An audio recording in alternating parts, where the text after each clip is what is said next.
欢迎来到新闻频道，明星们很高兴您订阅了该频道。谭健次一定没料到，3年前和李乃文演绎另类亲情，如今口碑完全逆转。李亦菲这个角色，真正把谭健次拉出只能靠古装吃饭的质疑，是很多人没料到的事。更出乎意料的是，完成这次口碑反转的作品，居然是3年前就拍好、积压许久。开播前还被唱衰的《爱情有烟火》剧刚上时，谭木和评论几乎一边倒看低，说他撑不起投行精英，服化道过时，和王楚然不搭，这种标准现偶只会消耗路人缘。结果追到现在，风向彻底变了，剧本不算完美，但角色常在了观众审美点上，这一点比什么爆剧数据都更关键。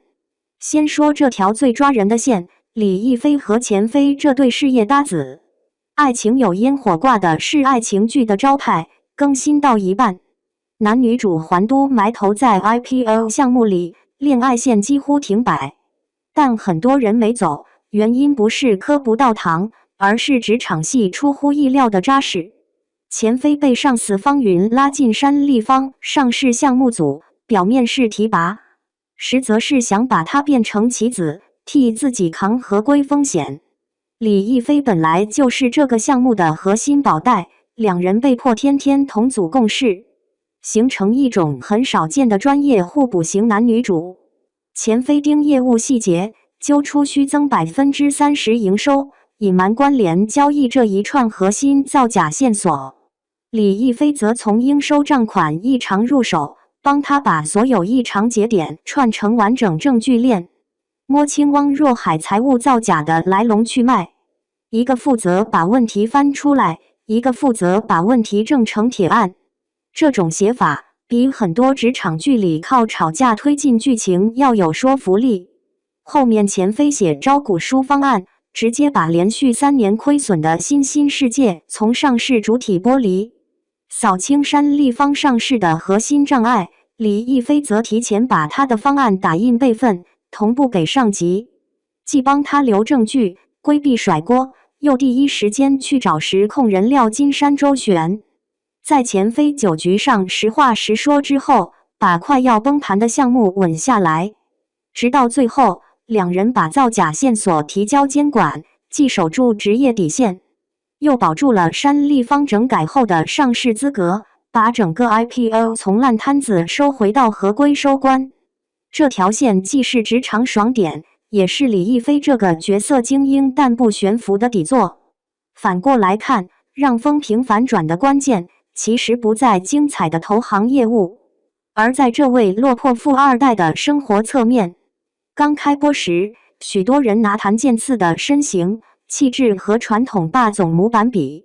觉得他不够压场，还担心3年前拍的戏会带着古早玛丽苏味。结果角色一展开，发现这是一个职场上刀锋，生活里小白的反差型男主。专业上，他是能独当一面的投行精英，一回出租屋，立刻变成连洗衣机都不会用的人。把女主的白衬衫和红袜子一起洗，洗出一桶粉，不会做饭，又不想天天点外卖，停电了只会找人来修，生活动手能力几乎为零。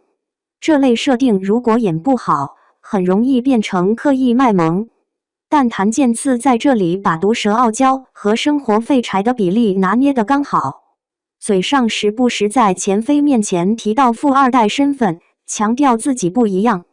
钱飞却完全不信，把他当普通合租室友看待。这种不被当回事的自我炫耀，反而让角色有趣。他吃到爱吃的炒茄条时，眼睛瞬间亮起来，和钱飞斗嘴时那种嘴硬心软的小表情，都没走偶像包袱路线，跟之前他在古装剧里的精致外壳完全不是一个质感。观众感受到的是生活化，而不是表演痕迹。真正把角色层次拉厚的，是那条被戏称为抽象父子的父子线。李亦菲和李千胜是典型的对抗路径父子，但剧里没有简单的把父亲写成反派，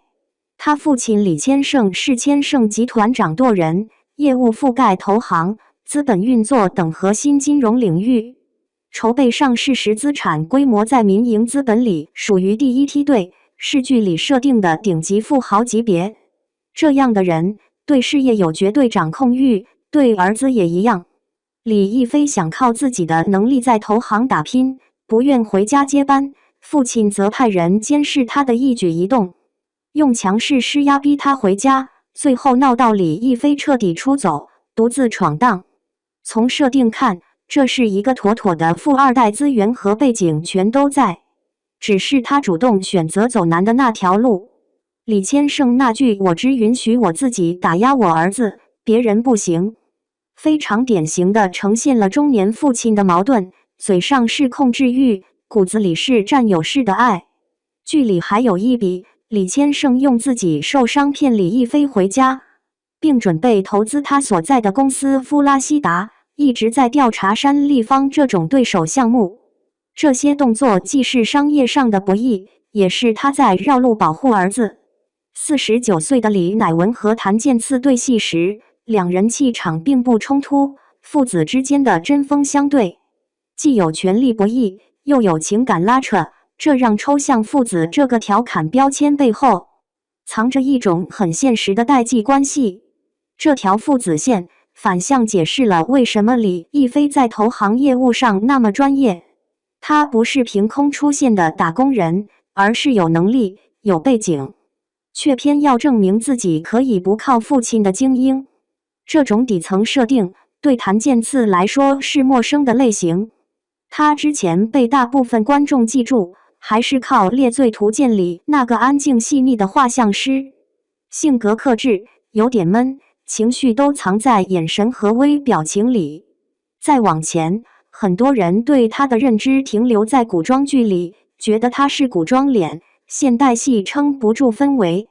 滤镜里的唐琪就没能打破这种局面，有人追了几集就弃剧，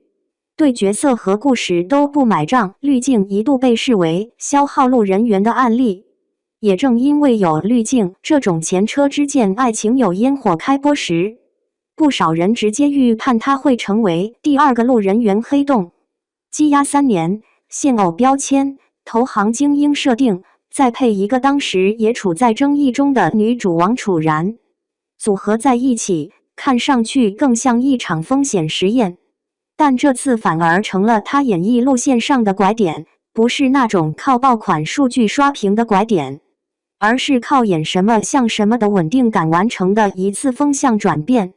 从画像师到投行精英，再叠加生活废柴和富二代、抽象父子这些复杂标签，两个角色之间几乎没有共同点，但观众并没有在切换时产生违和感。这对演员来说其实是最难的部分。你可以通过造型、滤镜去营造不同人物的表面差异，但真正让路人缘改变的是，当观众看到你出现在一个他们本来不看好的类型里，还能信服你就是这个人。这次爱情有烟火做到了这一点，而谭健次把握住了这个机会。站在当下回看，很有意思的一点是，这部剧对他来说既不是资源顶配，也不是营销主打牌，甚至播出节奏和市场环境都不占优势，却意外成为口碑转折点。从只能靠古装角色吸粉的质疑，到现在不少评论开始强调他在现代题材里的可塑性，再到那一串对李亦菲生活化细节的自发讨论，说明一个事实：合适的角色遇到合适的演员，是角色成功最基本也最难得的条件。爱情有烟火可能不会成为年度现偶神剧，但它帮谭健次完成了一次路人缘的逆风翻盘。这一点已经足够让他和这部压了3年的作品，在之后的履历里有一个被反复提起的坐标。至于后面还能不能再遇到这样的匹配，只能说市场会继续用角色和口碑说话。